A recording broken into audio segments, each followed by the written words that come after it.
So today we are going to start painting a sphere.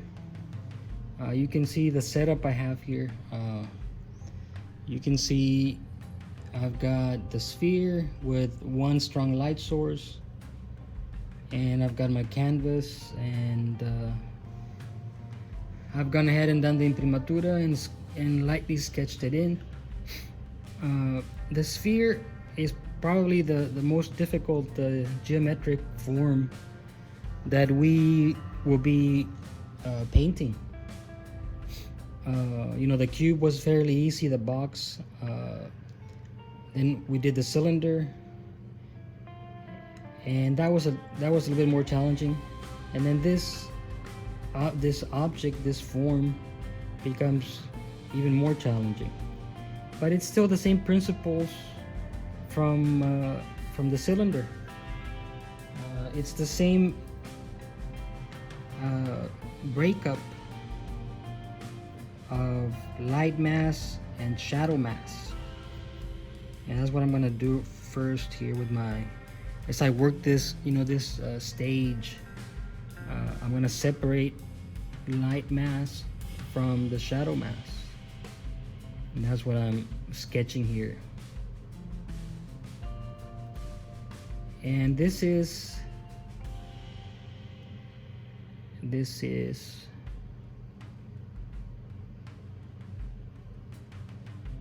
so this area up here is light mass, and this area down here is shadow mass. Again, shadow mass is made up of which is the form shadow. And you look over there at the sphere, the edge of the form shadow is soft, and so shadow mass is made up of form shadow, and then the cast shadow, which is this here.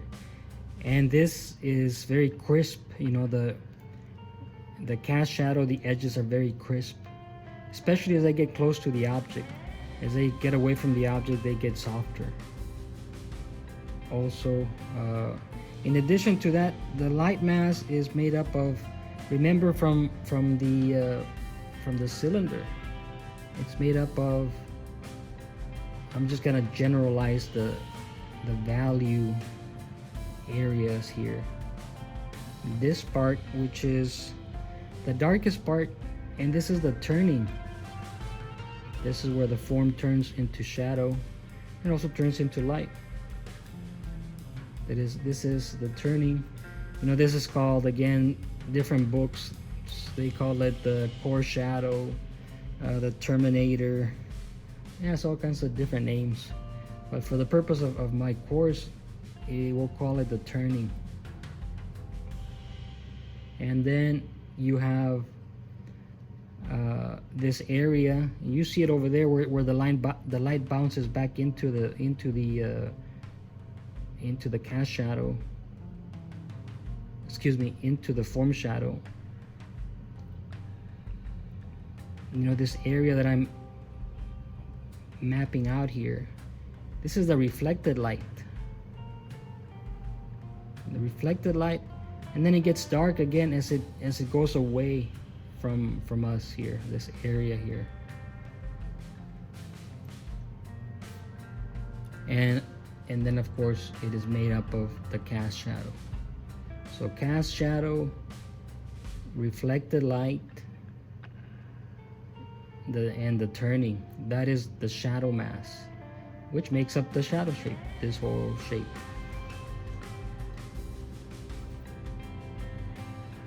And then the light mass is made up of, I'll start up with the lightest part, which is the highlight. The highlight here, this is where the light is very intense. It's the brightest value. Then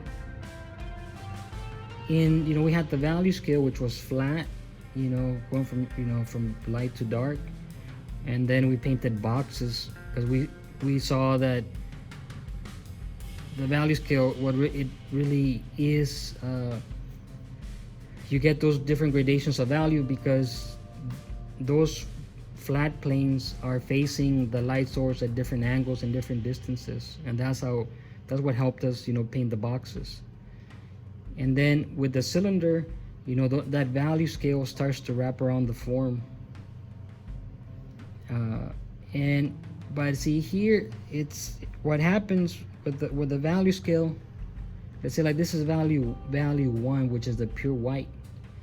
The value scale becomes very much like the latitude, longitude lines on the globe.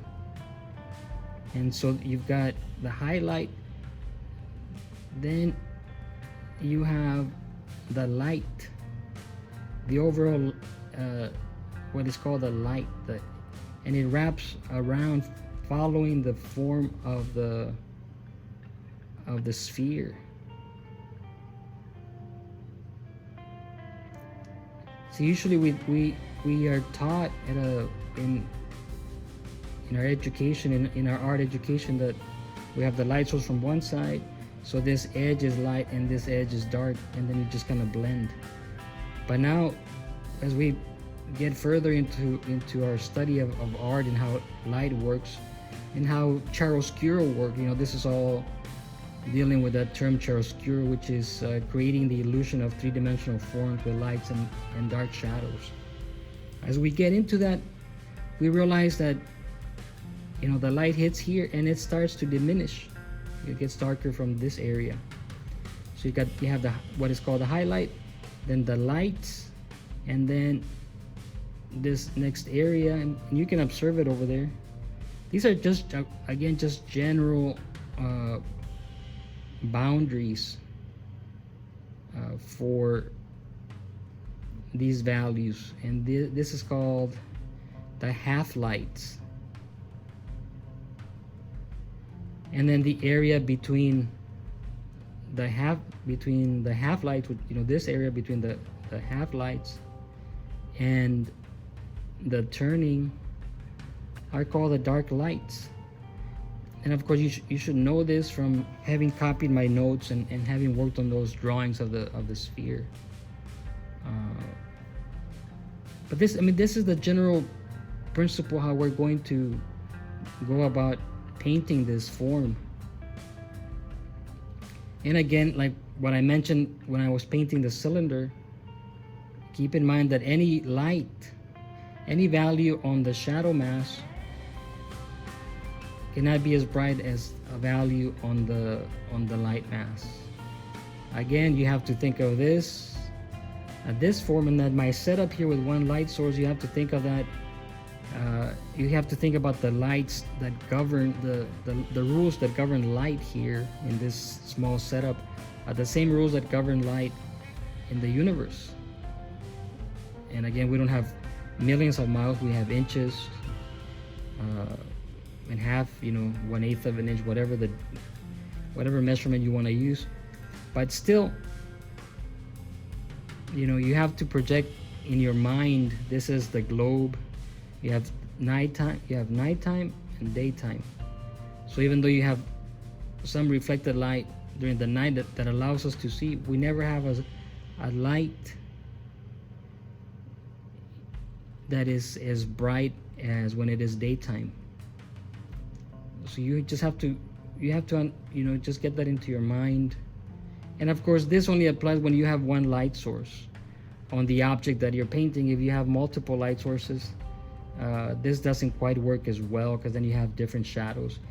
Here I have one predominantly very strong spotlight, and then you might see some other reflected lights, some minor highlights, somewhere here and here. You can see them from the other lights here in the studio.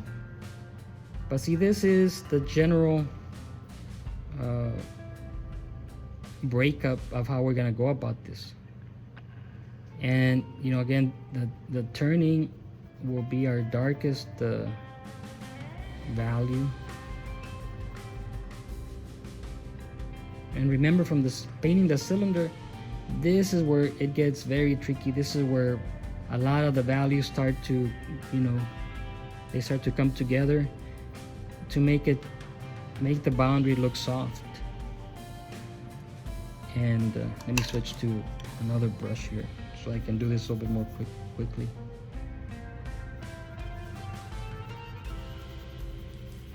So this is just to help me guide.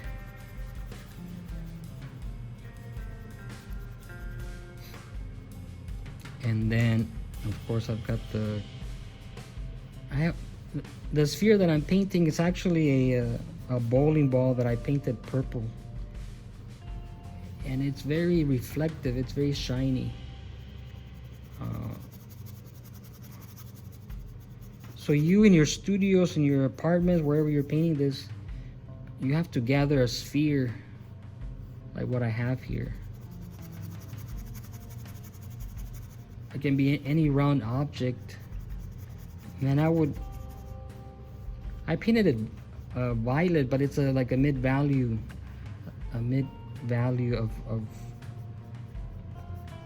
of the color violet. And so this, again, just to help me paint this. So you've got the turning, then the dark lights here, wrapping around. At this point, this looks very much like a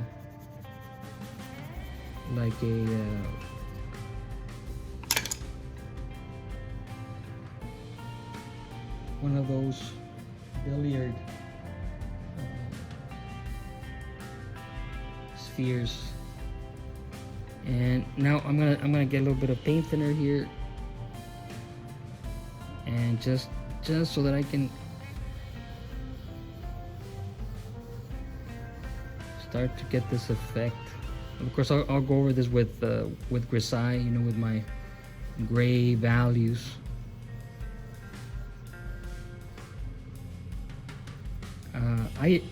I keep in my mind those areas that I used. I mean, look at this, just again, to get me started. I'm gonna move on to a slightly smaller brush because the painting is not that big.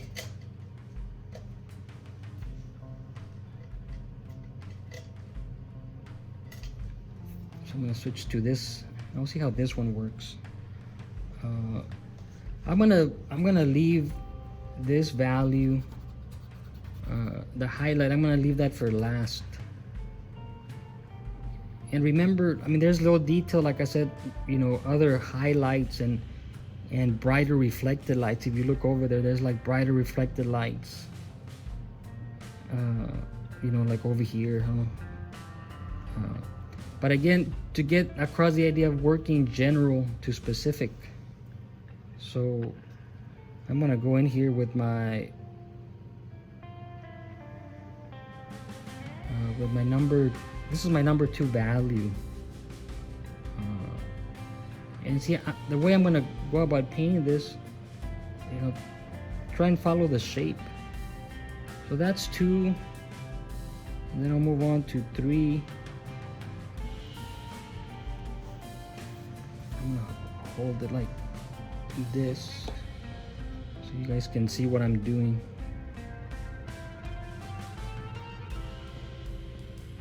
And I'm following the shape. Again, you see the difference between the 2 and the 3, but then I can combine both of them to blend it in between, so that it doesn't look as separate, the values. Again, as I work on this, keep in mind that from there it starts to get darker. Usually, again, people want to put the highlight right on the edge over here, and that's not the case.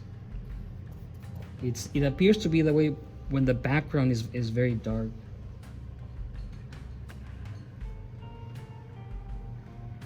So we have this. Now I'm going to move on to 3. This is value number 3 here.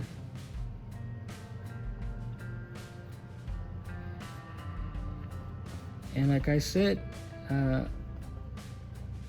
when I was painting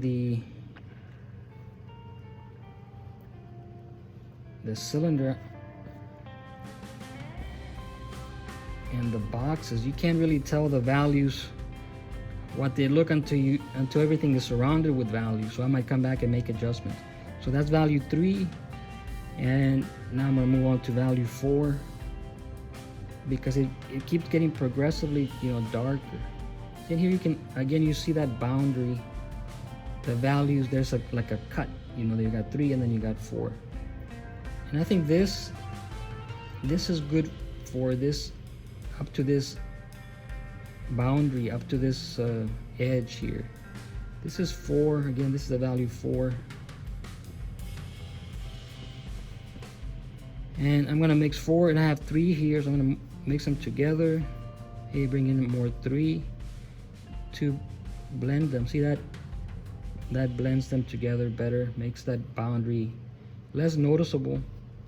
Again, I will go back over this one more time. So I'm at 4. So I'm gonna clean my, you know, off camera here, I'm cleaning my brush often. Keeping the brush clean is important. And so I've got 4. So what I'm gonna do now, I've got 4 here. I'm gonna mix 4 with a little bit of 5. A little bit more 4. Just so that the separation here is not as drastic. And see, again, I'm going. Now this one gets lost on the other side.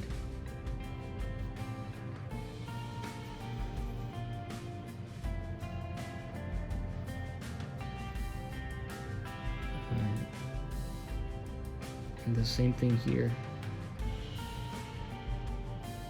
Now there's a cut there in value, so I've got this 4 with 5. I'm gonna mix a little bit more 4 so that I can blend this, so that border disappears. See, so it's starting to bulge out, and as I'm approaching that turning, that's when it starts to get very tricky and just more demanding there, because and usually the turning is the darkest value, but in my setup, my value 9 is just going to be down here. At the most, this will be like an 8 with a little bit of 9. So I'm at 5. So I'm going to mix, you know, 5 here with a little bit of 6. And let's see how this looks. See, that's a pretty drastic change in value. Again, I'm wrapping it around.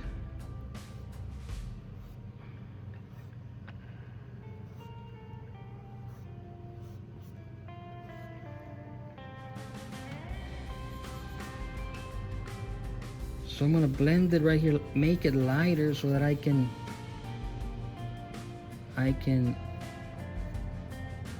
blend it better. See, I do my blending here by mixing values instead of over here.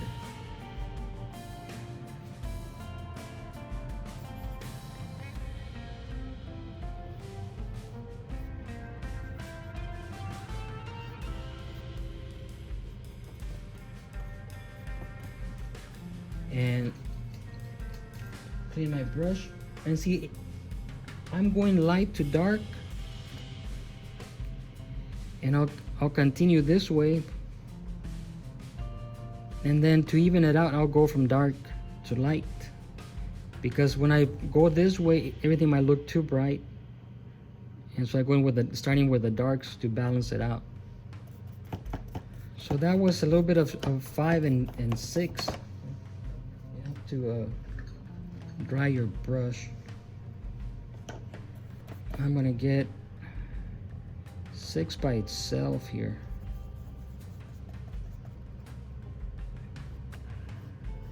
See, there's quite a difference there in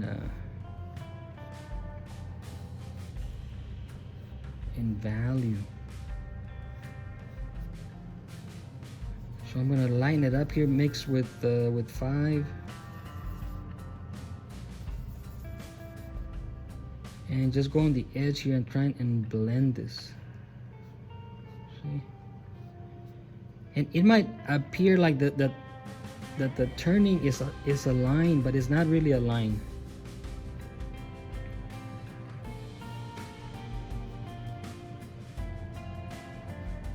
So I've got 6. I think I just got to go until value 8. So I got 6. Now I'm gonna go with 7. I got 7. This, and the turning, it darkens as it is close to you. Let's say like this part of the sphere is closer to us, and this is farther away. So it kind of dissipates. And so here I'll put 7, and slowly it'll kind of fade out. This is 7. I'm gonna line it up again to make a soft edge here. Remember, this is the edge of the form shadow, so it's soft in contrast with the cast shadow, which is very crisp. So that's value 7. Now mix 7 with value 8 to create the darkest part of the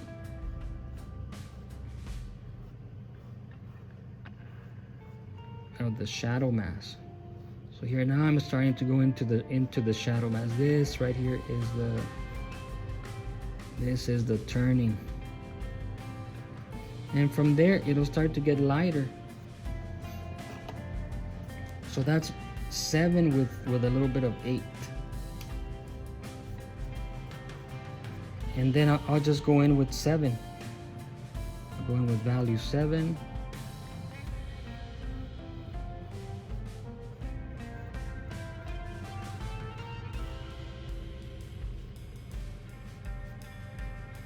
Value 7, and I will for the light part, for the reflected light, I will get some 6 and mix that with the 7 to make that lighter value of the reflected light.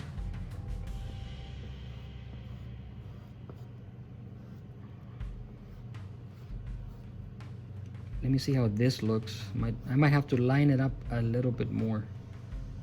I'm gonna clean my brush. So that is value 7. You might see my face here as I look at the image on the video. Okay. So I clean my brush. There's some difficulties here holding the palette up here and to demonstrate, but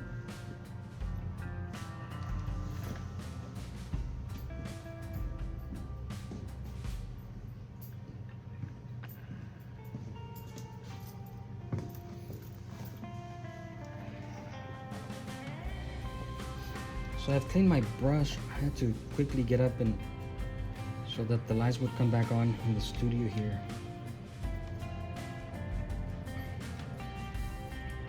So I'm going to take more of this 6.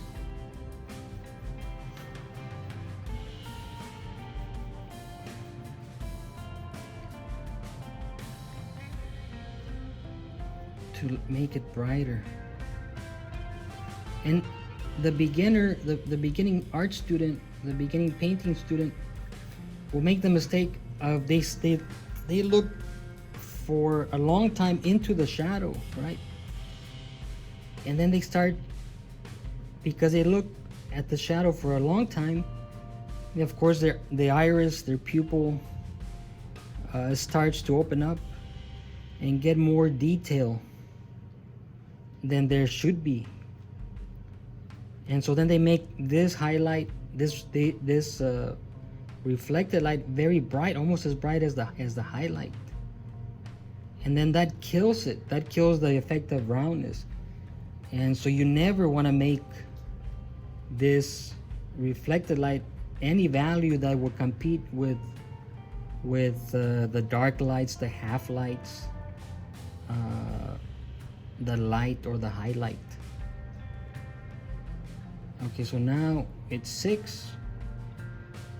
So I've got the general ideas, the general areas of value, and now I'm gonna, as it goes away, this area, it'll get darker again. So I'll go back to 7, value 7, and mix it with a 6 to complete that effect of going away from us.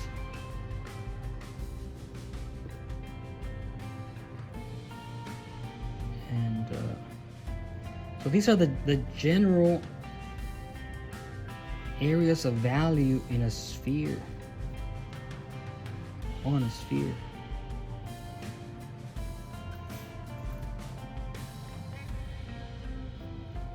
And I've worked again, general. This is just a general shape. Might still need some detail so it looks more like that reflected surface over there. But at this point, what I want to do is quickly, fairly quickly fill in the background.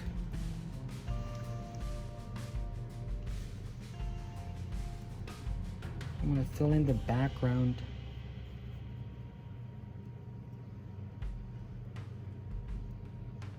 The cast shadow here looks fairly dark, so I'm going to go with 8 and 7.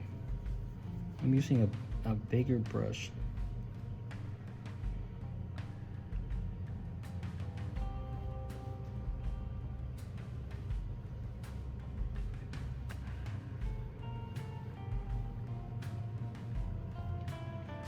So this is 8 and 7. I'll go back in here with 9. Remember that is the darker spot. And I'll go over here. I can just kind of make this blurry. And then as it gets close over here, it gets sharper with value 8. And then a little bit of value 7. Seems like this area is a little bit lighter. And emphasizing the crispness of this edge here. And a little bit of the value 9 here for this, because I've got this on a little top of a container, so that's what that is there. It's a little cap, a little black cap. That's why it looks so dark. And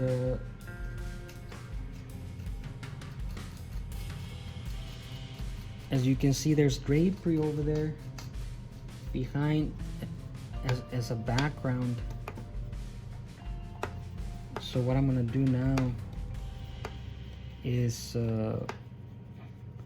put in some of that. So I'm gonna go with 4 and 5.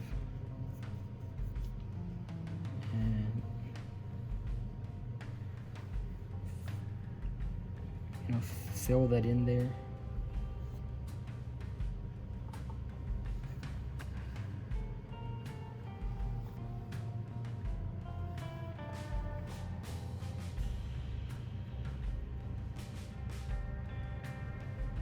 To emphasize the crispness here. Again, when the cast shadow, when it's close to the object that is casting it, the edge is very crisp. That's why I'm emphasizing that crisp edge here.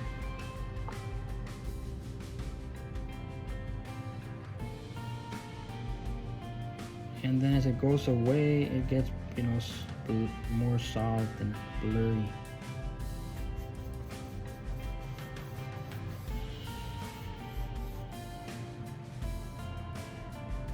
Made a little mistake here.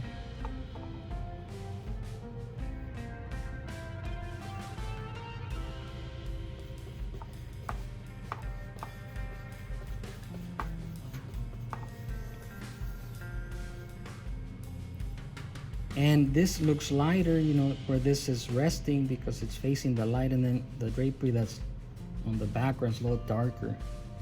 So I'm gonna go in there with value 6. And maybe put, just to line it up, a value 3 here.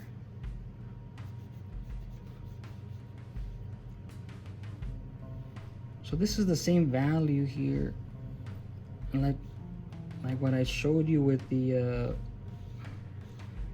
cylinder.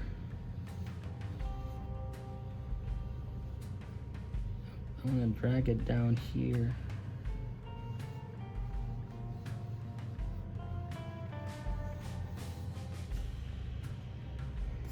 And I will pull it all the way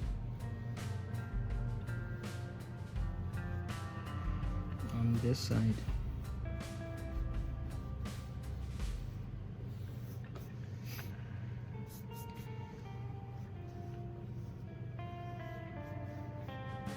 And see, back here, this value looks lighter. Same value, it's over here. Here looks dark. Here against dark, it looks light. Here against light, it looks dark. Does the opposite. And here, this edge, I can make it soft here. And blur it out here.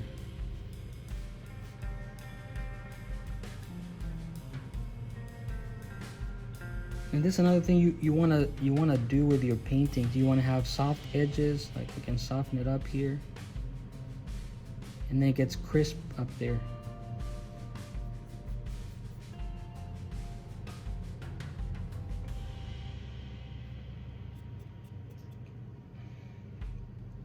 And there's some very dark folds right here, you know, something like this.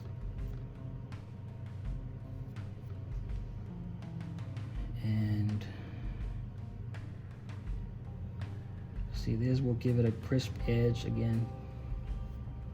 Another part of that, the dark value that is created by a fold in the background. And some more folds down here.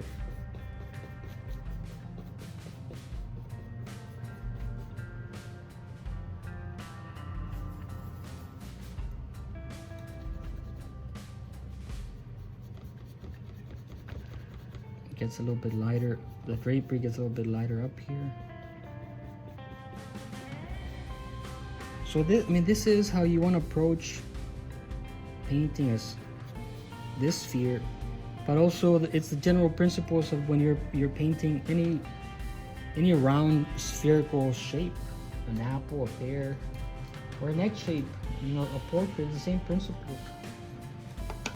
We learn to paint simple forms, simple geometric forms, because we can then understand more complicated organic forms.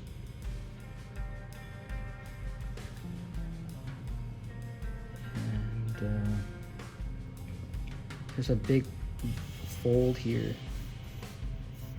and it has shadow, kind of combines with this here, and some fairly dark accents as it approaches our sphere. That fold.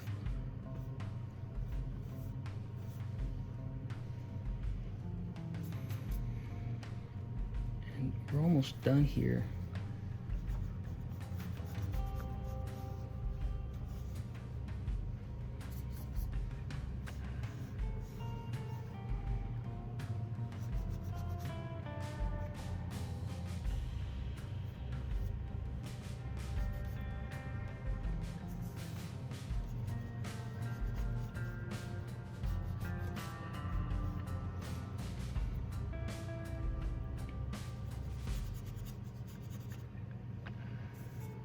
Working on trying to fill in the background with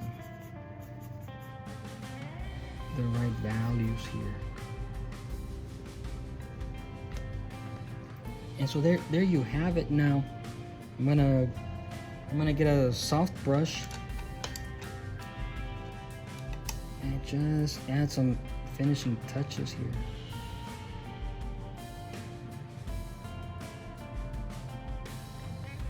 Fill that in there.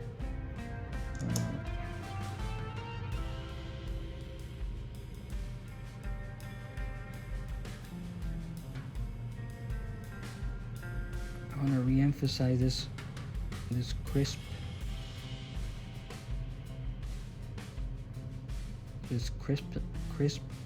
the crispness of the cast shadow.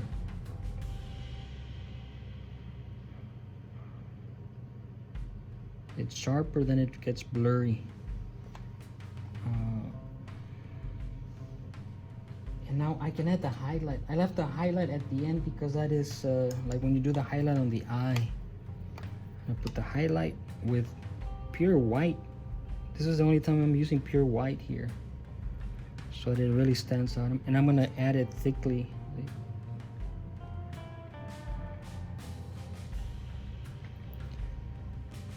And it sparkles and kind of glimmers. And then now that I've addressed the general shape, I'm just gonna add the details. I'm gonna use a value 3 to do like little highlights to indicate the other lights here in the room. I'm adding this at the end here. Maybe a little bit of value 2 on this one as well. See, but I built the form.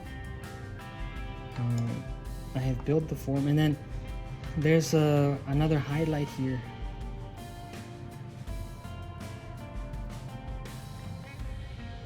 And now I can go in there with I mean, I've run out of my value 5 here, but I'm just gonna take what's here, which is a combination of 5 and 6. I'm trying to make value 5 so that this looks more reflective, so that the surface of this looks more reflective. That might have been too bright. Let's bring in more of this value 7 here. This is more like it here. There's some reflection, very crisp reflections here.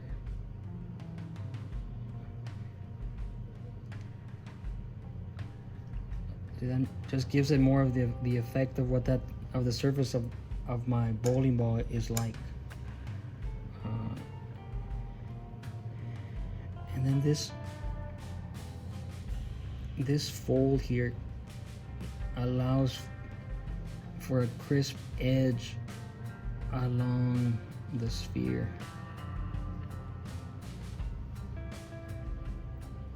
And then little dark accents.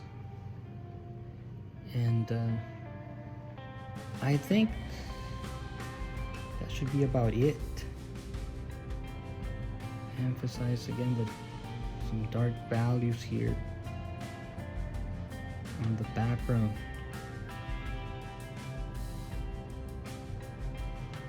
That might be too dark. Just gonna blend it in.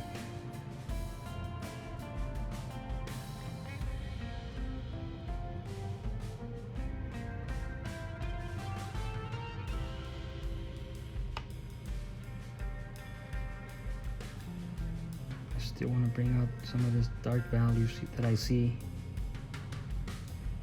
to separate it from the background. And there's a little bit of a highlight in between here on the back, some light filtering through. So there you have it. That's how you paint the sphere.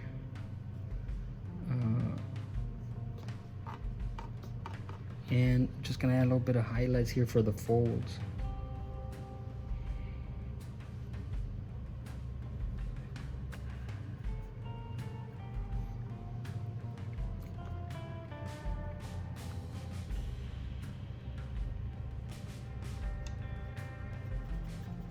And we'll stop it right there.